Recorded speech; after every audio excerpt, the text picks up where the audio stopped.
So new year celebrations సందర్భంగా పలు ప్రాంతాల్లో అసలు ఏమేమి జరిగాయి అన్నది మనం ఫోకస్ చేస్తూ ఉన్నాం. సరదాగా బీచ్కి వచ్చారు, ఫ్రెండ్స్ అంతా బాగానే ఎంజాయ్ చేశారు. అర్ధరాత్రి తీరం ఒడ్డున నీళ్లలో కార్ డ్రైవ్ చేస్తూ ఉంటే ఊహించిన ఒక ప్రమాదం జరిగి ఒకరు గల్లంతైపోయారు.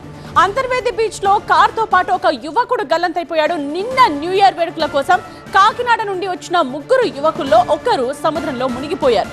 అర్ధరాత్రి 12 తర్వాత హోటల్ రూమ్ నుండి ఇద్దరు ఫ్రెండ్స్ థార్ కార్ లో బీచ్ ఒడ్డుకు వెళ్లారు. ఒకరు రూమ్ లోనే ఉండిపోయారు. బయటకు వెళ్లిన వాళ్ళు బీచ్ లో డ్రైవ్ చేస్తున్నప్పుడు అన్నా చెల్లెళ్ల గట్టు దగ్గర మలుపు గమనించకపోవడంతో కార్ నేరుగా నీళ్లలోకి వెళ్లిపోయింది. ఇది గమనించి కార్లోంచి దూకి బయటపడ్డాడు ఒక యువకుడు. గల్లంతైన మరో యువకుడి కోసం ప్రస్తుతం గాలిస్తున్నారు.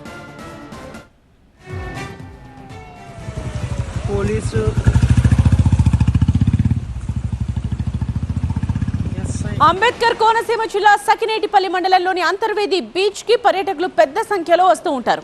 నిన్న 31st నైట్ పార్టీల కోసం ఇలా వచ్చిన ముగ్గురులో ఒకరు గల్లంతవ్వడం ఇప్పుడు విషాదాన్ని నింపింది. నిన్న సెలబ్రేషన్స్ టైంలో ముగ్గురు ఫ్రెండ్స్ లో ఇద్దరు కార్లో బీచ్కి వచ్చారు. రైడ్ సరదాగా సాగుతున్న టైంలో మృత్యువు ముంచుకొచ్చింది. గోదావరి నది సముద్రంలో కలిసే ఈ అన్నా చెల్లెళ్ల గట్టు దగ్గర మలుపు ఉంటుందని వీళ్లకు తెలియకపోవడంతో జీప్ తిన్నగా సముద్రంలోకి దూసుకెళ్లిపోయింది.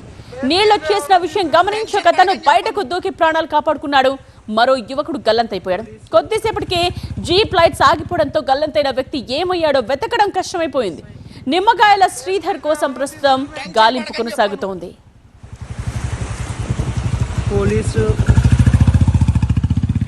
ఈ ముగ్గురు ఫ్రెండ్స్ లాగా ఎంజాయ్ చేద్దామని బీచ్కి వచ్చిన కొందరు ఈ జీప్ ఎందుకు తిరిగి రాలేదని ఒడ్డుకు వెళితే ఒకరు గల్లంతైన విషయం తెలిసింది.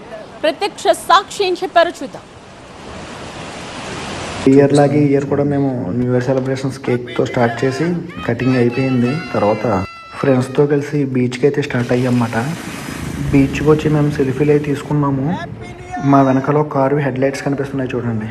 అదే కారు మా ఎదురుని స్పీడ్గా పాస్ అయ్యి వెళ్ళింది. ఎంతకీ ఆ కారు రాకపోవడంతో మాకు ఎందుకో డౌట్ వచ్చి దాన్ని అసలు ఎక్కడికి వెళ్ళింది అని చూడడానికి మేము వెళ్ళామన్నమాట. అక్కడికి వెళ్ళేసరికి ఈ వ్యక్తి వాటర్లో పడిపోయి కాపాడండి కాపాడండి అని అడుస్తున్నాడు. మేము వెళ్ళి అతన్ని బయటికి లాక్కొచ్చిన తర్వాత వీడియో ఇది బయటికి లాక్కొచ్చి అక్కడ వదిలితే మళ్ళీ ఆయన నడవలేని పరిస్థితిలో ఆ విధంగా అయిపోయాడు. తర్వాత తెలిసింది ఏంటంటే మీకు బ్యాక్ సైడ్ కనిపిస్తున్న లైటింగ్ ఏదైతే ఉందో అది ఆ కార్ అందులోకి డెప్త్కి వెళ్ళిపోయింది నదిలోకి అన్న చెల్లెల గట్టు దగ్గర. సో మేము వెళ్ళడానికి ట్రై చేసాం కానీ మాకు అవ్వలేదు. ఎందుకంటే అక్కడ చాలా డీప్ డెప్త్ ఉండడం వల్ల లోపలికి వెళ్ళలేకపోయాం. ఈయన అయితే కాపాడగలిగాం. ఈయన ఆల్మోస్ట్ ఇంకా పోయే స్టేజ్లోనే ఉన్నాడు. అలాంటి వ్యక్తిని లాక్కొచ్చి బయటికి తీసుకొచ్చి ఇంకా మిగతా వాళ్ళు కూడా కాల్ చేసాము. వాళ్ళు వచ్చి పాపం వాళ్ళకి అయినంత వరకు చేశారు. తర్వాత కార్ లైట్స్ కూడా ఆరిపోయి ఫ్లోట్ ఎక్కువ ఉండడం వల్ల మళ్ళీ నది ఫ్రంట్కి వచ్చేసింది. ఇంకా నాకు ఇంక దొరకలేదు. పోలీసులకి ఇన్ఫార్మ్ చేసి 108కి కాల్ చేసి ఆయన్ని హాస్పిటల్లో జాయిన్ చేశారు. టెన్షన్ పడకని చెప్పాను. పోలీసు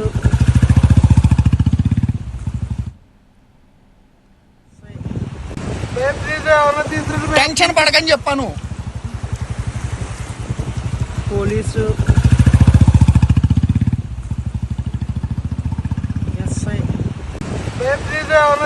టెన్షన్ పడకని చెప్పాను.